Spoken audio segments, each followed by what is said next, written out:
और प्रधानमंत्री नरेंद्र मोदी 25 से 26 जनवरी तक 2 दिनों के लिए इजराइल की यात्रा पर जाएंगे। यह यात्रा जुलाई 2017 के बाद प्रधानमंत्री की दूसरी इजराइल यात्रा होगी।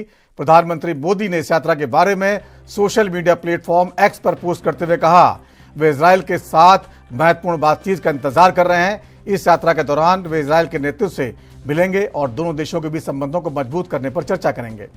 मोदी की इजराइल यात्रा पर खास ध्यान दिया जा रहा है क्योंकि दोनों देशों के बीच व्यापार, रक्षा और प्रौद्योगिकी क्षेत्र में संबंधों को बढ़ावा देने के प्रयास जारी हैं। प्रधानमंत्री के इस दौरे से भारत इजराइल संबंधों में और भी प्रगति की उम्मीद जताई जा रही है। इजराइल यात्रा पर प्रधानमंत्री मोदी के साथ उच्च स्तरीय डेलीगेशन भी रहेगा।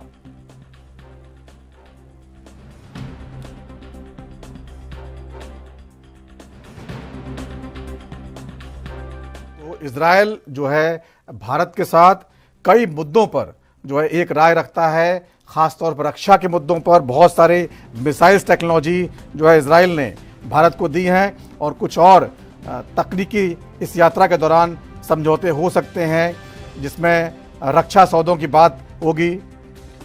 कई नई मिसाइल्स जो है वो इजराइल की टेक्नोलॉजी भारत को दे सकता है। इसके अलावा व्यापार और टेक्नोलॉजी के क्षेत्र में भी दोनों देशों के बीच में संबंध काफ़ी जो है आगे बढ़ चुके हैं। प्रधानमंत्री के इस दौरे से भारत इजराइल संबंधों में और भी प्रगति की उम्मीद जताई जा रही है।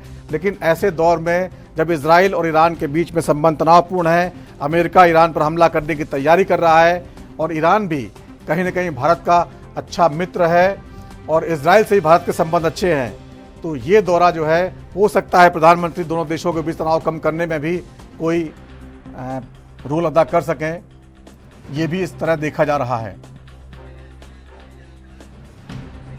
अशोक सिंह राजपूत जी हमारे साथ जुड़ गए हैं, विदेशी मामलों के जानकार। अशोक जी, प्रधानमंत्री की इजराइल यात्रा होगी, काफी कुछ हमारे संबंध उनके साथ अच्छे हैं, लेकिन ऐसे दौर में जब ईरान के साथ अमेरिका के संघर्ष, तनावपूर्ण संबंध चल रहे हैं, आपको क्या लगता है इस यात्रा के बारे में? देखिए, जो प्रधानमंत्री के अगले अभी जो फ्रांस के साथ जो बातचीत हुई है और इसके अलावा जो भारत की जो दूसरे जो यूरोपियन कंट्रीज के साथ बातचीत हुई है, उनके साथ डील की है, और उसके बाद जो तीसरा जो स्टेज आ रहा है, तीसरे स्टेज में ये क्या नाम है, साउथ ईस्ट में गए थे, वहां करके आए, मलेशिया के साथ करके आए हैं। लेकिन अब जब ये इजराइल के साथ होने जा रही है, तो इजराइल के साथ उनका यात्रा भी महत्वपूर्ण है और यात्रा के बहुत आयाम भी महत्वपूर्ण है। और भारत के उसके लिए भी तो जैसे आपस के संबंध हैं, आपस के जो उनके द्विपक्षीय हैं, और भारत के जो कहना चाहिए रक्षा से लेकर के भारत के आंतरिक सुरक्षा, बहुत सारे आयाम हैं उसके, उन सब में भारत के लिए उपयोगी रहेगा, भारत के लिए भी उपयोगी रहेगा और इजराइल के लिए भी उपयोगी रहेगा। कौन कौन सी टेक्नोलॉजी जो है इजराइल से भारत को मिल सकती है इस यात्रा के दौरान? जी अशोक जी, कौन कौन सी टेक्नोलॉजी के बारे में भारत सोच रहा है कि इजराइल से उनको मिल सकती है? देखिए, भारत के साथ बहुत सारी टेक्नोलॉजी इजराइल से पहले से मिली हुई है उनमें, लेकिन क्योंकि एक होता है ना 10 साल बाद एक टर्म के बाद रिन्यू होता है, एक तो उसमें रिन्यू है, लेकिन ये पहला रहेगा क्योंकि भारत के और जो इजराइल के तो वो है आयाम है रक्षा को लेकर के और आंतरिक सुरक्षा को लेकर जो आयाम है, भारत एक जैसे हैं। तो ये अभी बहुत खुलासा नहीं होगा, और खुलासा इसलिए नहीं होगा कि शायद जहां तक हम ऑन रिकॉर्ड पर जाके कहें तो अधिकृत नहीं है, लेकिन ये इतनी जानकारी मेरी भी है कि उसे अभी जल्दी खुलासा नहीं होगा।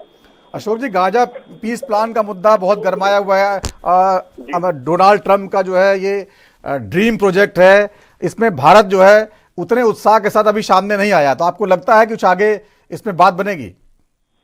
देखिए, गाजा पीस वाले में तो एक्चुअली यूरोपियन यूनियन ने और सब लोगों ने जो गोल किया है ना, अमेरिका के विरुद्ध जो गोल किया है, वो उसका असर है।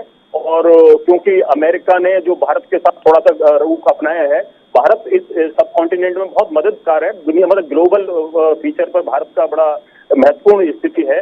लेकिन जो अमेरिका ने वितंडा किया था, उस वितंडा से अभी और क्योंकि जो अमेरिका की और ट्रंप की जो क्रेडिबिलिटी है वो भी कमजोर हुई है, और उस कमजोर होने के कारण से तो ये कह सकते हैं कि वो क्यों ऐसी स्थितियां हो जाए जिसमें कंट्रोवर्सी हो रही है, क्योंकि वो सभी चीजों का श्रेय भी लेते हैं और होता भी नहीं है, और फिर सारी चीजें तो इसलिए गाजा पीस कॉर्ड है जबकि बहुत पहले था कि भारत भी उसमें महत्वपूर्ण भूमिका अपेक्षा की गई थी, लेकिन उसे अब जो इन्होंने दुविधा जो है कि जो अलग थलग पड़ना शुरू हुआ है अमेरिका, अब भारत महत्वपूर्ण तो है, लेकिन भारत अपने हिसाब से उसमें तय करेगा और उसमें थोड़ा वेट एंड वॉच में रहेगा। बिल्कुल वेट एंड वॉच में है। तो बहुत बहुत शुक्रिया अशोक जी, हमसे जोड़ने की, जानकारी साझा करने के लिए।